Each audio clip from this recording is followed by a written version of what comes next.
Luke, Carlton really made you fight for it. How pleasing was it to get away with the win after being challenged like that?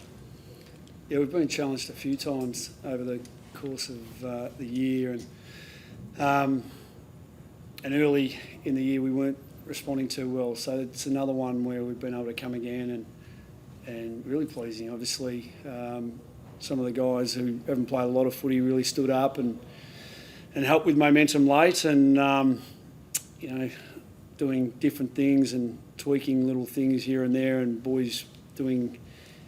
Contributing in different ways in that last quarter was important for us. So in the scheme of things, it's another opportunity to sort of build some belief and keep the momentum going. What was the message at three-quarter time? Because the Blues, were always going to come back, and they came back with a vengeance.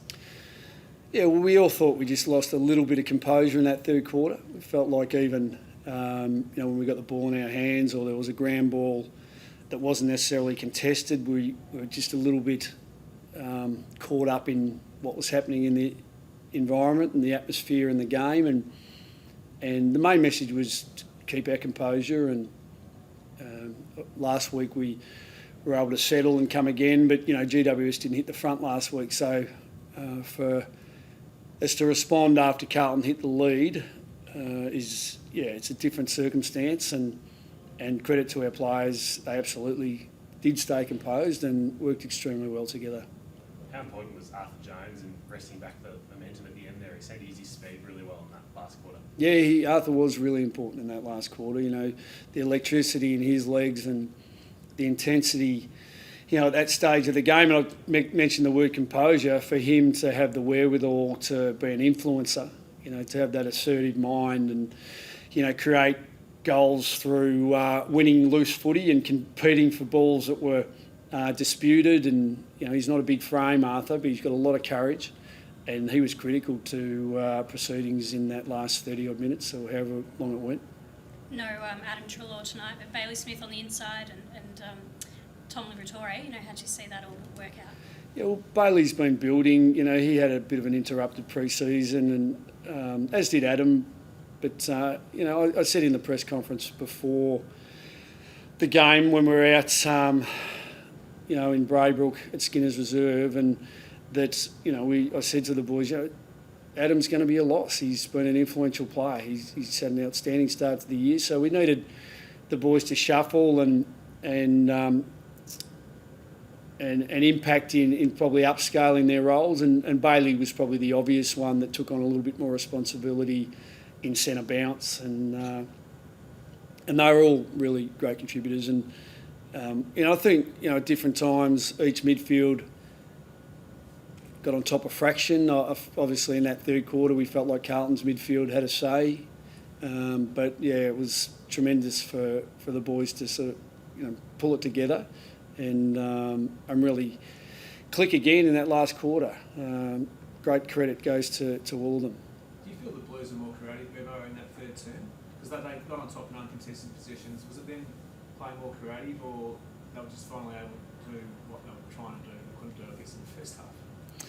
Yeah, I think it was a mixture of they pressed hard, like they were running forward hard, and if there was a failure in an aerial, if the ball dropped in an area, they were able to get out into space, and because they'd pressed so hard forward, we found it difficult to stop. So I think we made some decisions in the intensity of the game that hurt us, that fueled their game a fraction, and perhaps around the stoppage, and there was a free kick or two. Really difficult to defend some free kicks at stoppage here and there, and then ultimately, obviously Charlie Curnow had some looks that he maybe hadn't been getting early in the game, and I think Owies kicked three, getting on the end of it.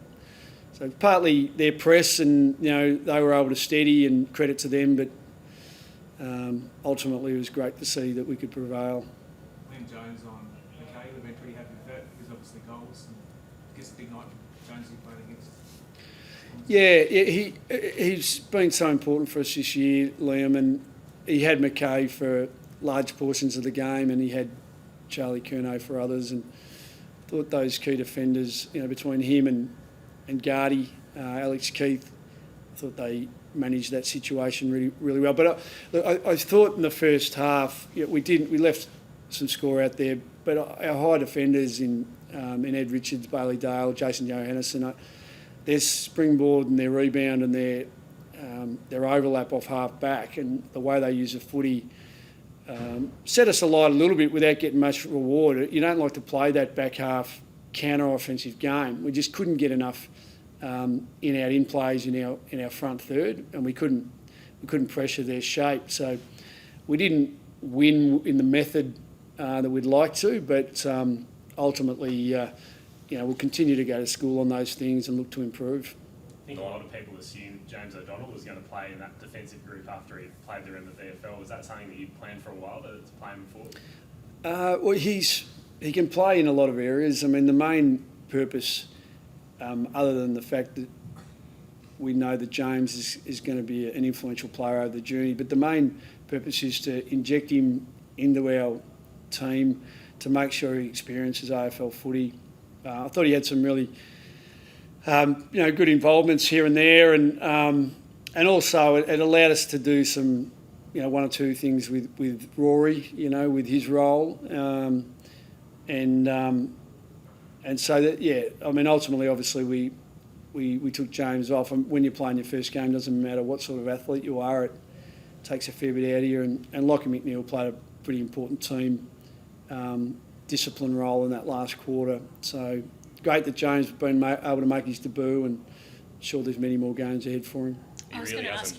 Sorry. I was just go for it, Ollie. He really hasn't played a lot of footy up until this year. Is it going to take him a while to find out his best position?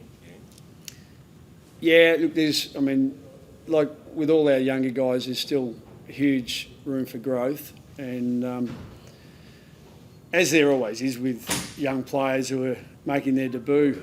But the critical thing for James is physically, he's such a well prepared and put together young sportsman, and he's going to prevail as time goes on. So what he learnt out of tonight will be profound for him.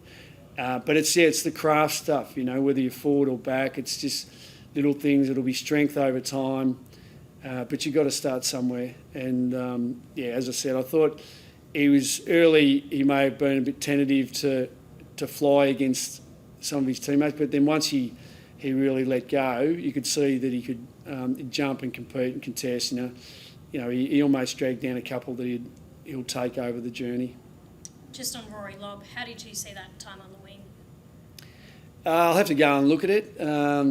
It's a funny, back when I coached St Bede's, if I looked at our team and I could play Paul Wintle on the wing, I knew we had a pretty well-stocked team, and Paul was a ridiculously good amateur player. Played a lot of representative footy. He's a great friend of mine nowadays, as are his brothers and his Luke and Michael.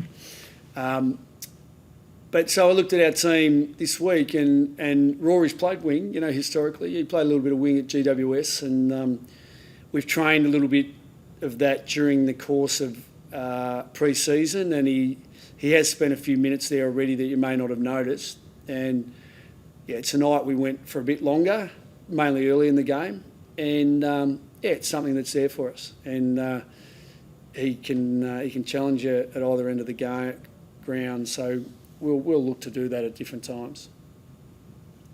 Thank you. Thank you.